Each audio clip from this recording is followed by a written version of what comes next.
வணக்கம் மக்களே, சற்று முன் கிடைத்த தகவல் ஒன்றை பார்க்க போகிறோம். மாலையில் ஓபிஎஸ்ஐ தேடி வந்த அதிர்ஷ்டம், இபிஎஸ்ஸுக்கின் அரசியல் அஸ்தமனம், திடீர் தகவல். இந்த ஒரு தகவலை பற்றி தான் நாம் பார்க்க போகிறோம். தகவலை பார்ப்பதற்கு முன்னதாக நீங்கள் நம்மளுடைய சேனலுக்கு புதிய பார்வையாளர்களாக இருந்தீர்கள் என்றால் மறக்காமல் நம்மளுடைய சேனலை சப்ஸ்கிரைப் செய்து வைத்துக் கொள்ளுங்கள் மக்களே. தற்பொழுது அதிமுக கட்சியில் பெரும்வாரியாக இந்த ஒரு பாராளுமன்ற தேர்தலில் 33 வேட்பாளர்களை நியமனம் செய்து இதில் எந்தெந்த தொகுதியில் யார் யார் பெரும்பான்மையில் இருப்பார் என்ற ஒரு எதிர்பார்ப்பில் எடப்பாடி பழனிசாமி இருந்து வருவதாகவும் கூறப்படுகிறது. இந்த ஒரு சமயத்தில் ஓ பன்னீர்செல்வம் அவர்களும் தென் தமிழகத்தின் ஒரு முக்கிய இடத்தில் ராமநாதபுரம் தொகுதியில் போட்டியிருந்தார். அங்கும் பெரும்வாரியாக அவருக்கான ஆதரவு கிடைத்திருந்த நிலையில் அங்கே பார்த்திங்கன்னா அவர் வெற்றி பெறுவது என்பது ஏறக்குறைய உறுதியாகி கொண்டிருக்கிறது அப்படின்னு ஒரு பக்கம் பொதுமக்களிடையே, அரசியல் வட்டாரங்களிடையே பேச்சுக்கள் என்பது பேசப்பட்டு கொண்டிருப்பதை நாம் காண்பித்து வருகிறோம்.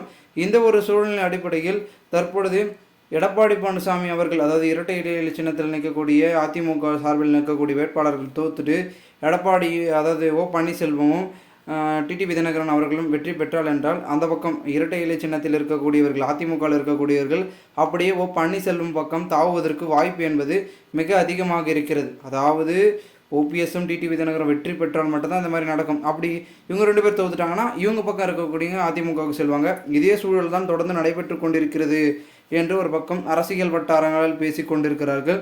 இந்த ஒரு சமயத்தில் தென் தமிழகத்தில் வாக்குகளை பார்த்திங்கன்னா தன் வசம் திருப்ப வாங்கணும். ஏன்னா தென் தமிழகத்தில் ஆதரவு என்பது எடப்பாடி பழனிசாமிக்கு குறைந்திருக்கிறது. அந்த வாக்குகளை எப்படி நம்ம எடுப்பதற்கு ஒரு முக்கியத்துவத்தை செய்தியாளர்களை சந்திப்பில் சொல்லியிருந்தார். என்ன சொல்லியிருந்தாருன்னா, சசிகலா பற்றி தான் சொல்லியிருந்தார். நான் பார்த்திங்கன்னா சசிகலா அவர்கள் காலையில் இருந்தானே பதவி வாங்கினீங்க அப்படின்னு கேட்டதுக்கு, ஆமாம், தங்கள் கட்சியின் மூத்த நிர்வாகி, மூத்த பார்த்திங்கன்னா பெரியோர்கள் காலில் விழுந்து பதவி வாங்குவது ஒன்றும் ஒரு முக்கியமான செயலாச்சு, அது பெரும் விதம் கொள்ளக்கூடிய செயல், அப்படி இப்படி என்று திடீரென பார்த்திங்கன்னா சசிகலா அவர்களை புகழ்ந்து பேசியிருப்பது அங்கே இருக்கக்கூடிய முன்னாள் அமைச்சர்களும் முக்கிய நிர்வாகிகளும் அதிருப்தி ஆகிவிட்டார்கள் என்று தான் கூறப்படுகிறது.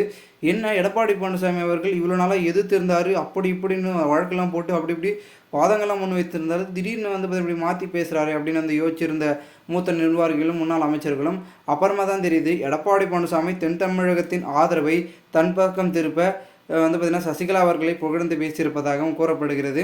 மேலும் இதற்கு சசிகலா அவர்களும் தக்க பதிலடிகளை கொடுத்திருப்பதாகவும் கூறப்படுகிறது.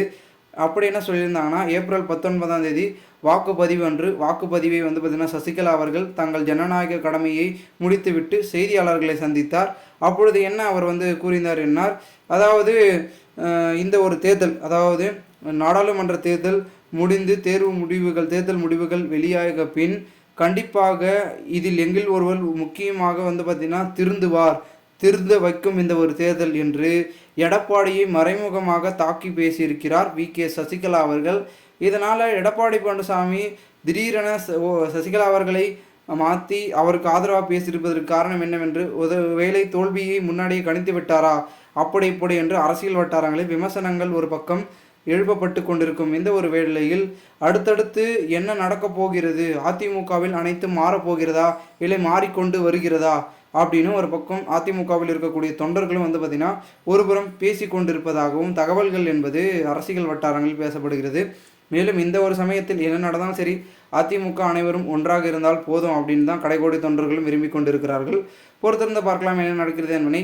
மேலும் இதுபோன்று நீங்கள் அரசியல் சார்ந்த உண்மை நிலவரங்களாம் தினசரி தெரிந்து கொள்ள நம்மளுடைய சேனலை சப்ஸ்கிரைப் பண்ணிவிட்டு கூட இருக்க பெல்லைக்கான ஆளில் கொடுத்து வைங்க மக்களே. நாம் அடுத்தடுத்த வீடியோவில் சந்திக்கலாம். அதுவரை உங்களிடமிருந்து விடைபெறுகிறேன். நன்றி, வணக்கம் மக்களே.